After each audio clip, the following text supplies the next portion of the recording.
I really can't believe it, but 2024 is upon us. This is our final new episode of 2023. 2023, we hardly knew ye. So I've been thinking back on the past year and launching this podcast and about how lucky I am to have had such thoughtful conversations with an incredible array of people. And if you've been listening along, you know that every interview begins with a discussion about choice because, hey, as I like to remind you, I'm not just pro-choice, I am pro-choice. As each guest has taken my prompt so seriously and has given such personal answers to my question of what is a choice that has changed your life? And after about a dozen episodes, I started hearing a pattern. I'm sure you did too. While everyone, comes to their decisions in unique ways, 6 whole people pointed to choosing where to live as their life-changing decision. Now, I am not saying that this show should be sponsored by House Hunters, but also I am not saying that. HGTV, call me. More specifically, 4 of those choices were about moving to New York.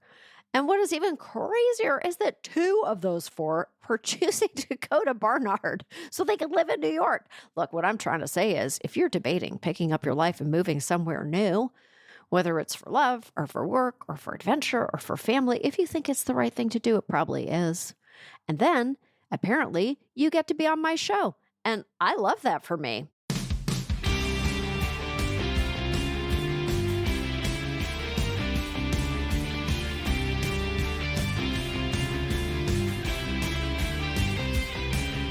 This is Choice Words. I'm Samantha Bee. My guest today is Chelsea Peretti. And you guessed it, we talked about her foresight to move to New York for college. Oh my God, I love her so much. And I hope you enjoy listening to the conversation as much as I enjoyed having it. So take a listen and make good choices. And thank you so much for joining us this year. We'll see you in 2024.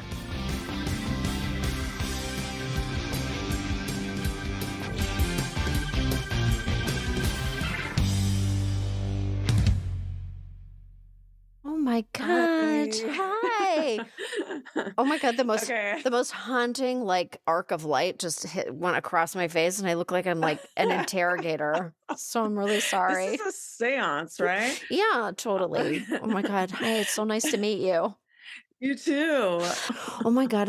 I gotta say, I'm so fucking excited. I won't say that with a swear. I'm so excited to be talking to you right now. I'm such a huge fan of yours. Oh my Thank you. God. Likewise. I'm really excited that you were happy to have me on the show. Oh, please, I'm thrilled. Like all this stuff is okay. We have so much to talk about. You've done all of this stuff. You've directed a film. Your podcast is coming back. Yeah. Okay, we're talking about all of it.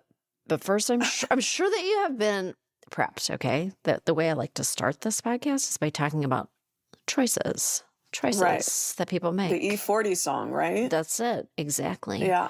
So I'm going to talk about some of the big choices you've made in your life.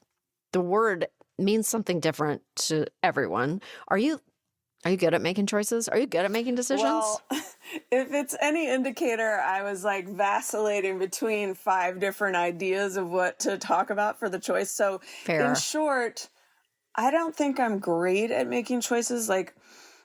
One simple indicator is at a restaurant, right? Oftentimes I'm surrounded by people who look at the menu and then they order. Right. They don't hem and haw about it. Whereas most of my life, I'll look at, should I get this or should I get this? I like this about this, but I like this about this. And, I've always wanted more of a gut feeling. About things. And I think it's a strength and a weakness that I can convince myself of 2 sides of things very readily. And, I've tried to get better about it. But, when I was in high school, I took this Myers-Briggs test, that kind of talks to you about your personality. Right. And whether, it might be total bullshit, I don't know. But the result I had was I was in between thinking and feeling. I was in between extrovert and introvert. And I thought, I wonder if this is why I have such a hard time making decisions.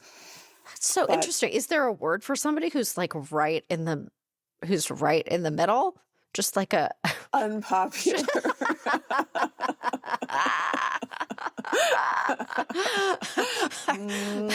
Oh, so wait, are you the person who's like, when the waiter comes over, and they're like, does anybody have any questions from the menu? Or like, I have a list. I have 30 Well, questions. sometimes I'll be like, do you recommend like the chicken or the fish? And then like oftentimes I feel like they'll be like, I guess that depends. Do you like chicken or fish? And I'm like, all right, point taken. No one has time for this shit. Okay. They're kind of different. One is more fish-like and one is more chickeny. One is a creature of the sea and the other is a creature of land. The other can sort of fly. Are you like, would you, what is it? Okay, so tell me, what is a big choice that you made? Like, what's like a big swing that you made that changed your life? Or even like a little pebble in the pond that changed everything? Well, there's a million little pebbles every day. That sounds bad. That sounds like I have an eating and digestion problem. But I think that the big one that I was going to talk about was my decision to move to New York when I went to college. Okay. And I don't know if I came out with it too soon. No, that's perfect. So what made you decide, where did you go to college?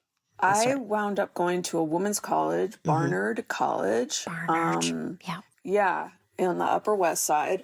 But what I think is so strange about it is I had never been to New York, which actually is sort of strange. But yeah, people would say to me, I think you feel like you're a New York person, which I don't know exactly how to take that. But sometimes it's a compliment and sometimes it is an insult. Sometimes it's like, you belong in New York, where you can take that attitude with you. But so, I had never been there. And I kind of just went off that idea that people said I seem like I should be there in some way. And also I think like there was a push for independence to do that. I mean, I think so many LA kids seem to want to be near their parents. And, I think I was excited by the freedom, and then my parents could come visit and stuff, but it was definitely a big move. That's a big move. Did you feel like, first of all, did you tour Barnard before you applied, or you were just like, I'm going there. I'm going to any... I did. Well, I was waitlisted. Okay. If you can imagine. What? I was waitlisted. How dare they? Can you imagine? I can't imagine this. So I actually went and met with them as like a supplemental thing you could apply by doing. So I have a bad memory for chronology, but I think like the idea was I went there to see New York and also meet with the administration there to try to push for getting off the wait list, which ultimately I guess worked. That's stressful. That seems very stressful. That's like a very heightened state, just like a meeting to determine that's weird your future. Do it. The funny thing is, like, I have no memory of being nervous about it. Good. I don't even really remember how the meeting went or what we talked about or anything, But they let you what in. I do remember was like construction workers catcalling when I was walking around with my mom. And I was like, that is, stop it or something, I said. And then they would go, I was talking to your mom. I said, you know what? This is a witty city. This is in fact where I belong. Yeah. So, yeah, but I mean, it is just crazy thinking of seeing New York for the first time, being from the Bay Area. I mean, it really is just like the scale of it is so exciting, and especially when you're young and full of energy. Yes. Now I'm convalescing in Los Angeles. Oops, hold on. Did you know instantly? Were you like, oh, I'm going to be here for a while? I love this. I think so, yeah. I mean, I just think it was so exciting. I mean, I remember, because my school was on the Upper West Side, I remember going to Veselka and feeling like it was like the end of the earth. Like, I didn't know where, it was so far downtown feeling to me, and I didn't have my bearings at all. And then, as soon as I graduated, I moved downtown, and then the Upper West Side seemed like a distant land. Faraway suburb. Yeah.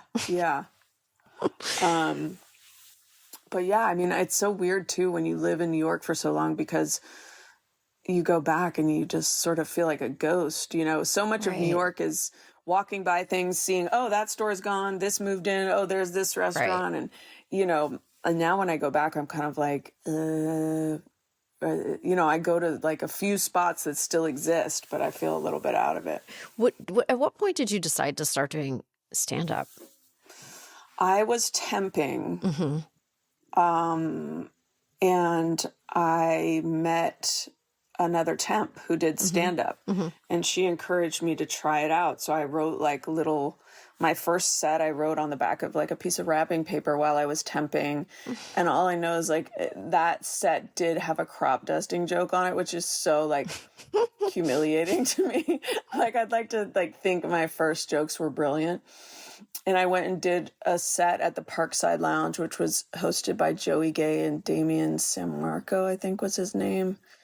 And it was like such a, you know, I don't want to say boys club, but it was just like a lot of dudes. And but they were, you know, I would say it was a fun room. And you know, I kind of caught the bug a little bit. Did you catch it right away? You were like, I like that. I will do this. Like, what made you decide to do it a second time? Because I feel like that's the real thing. Like proving myself. I mean, I think for me, stand-up, so much of it is about proving myself. I mean, that's the negative, I would say. And the positive is that I loved the immediacy of like, I can think of something today and I can say it to a bunch of people tonight. Like, you know, I loved that, you know, feeling of immediacy and control in having your voice completely untouched, you know, for better or for worse, you know, and directly to a group of people,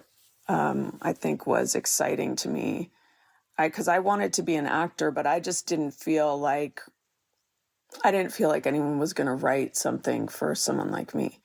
So there was a sense of having some more control with stand-up. Want to listen to the rest of this episode? Head over to your favorite podcast player to hear the entire show. I highly recommend it.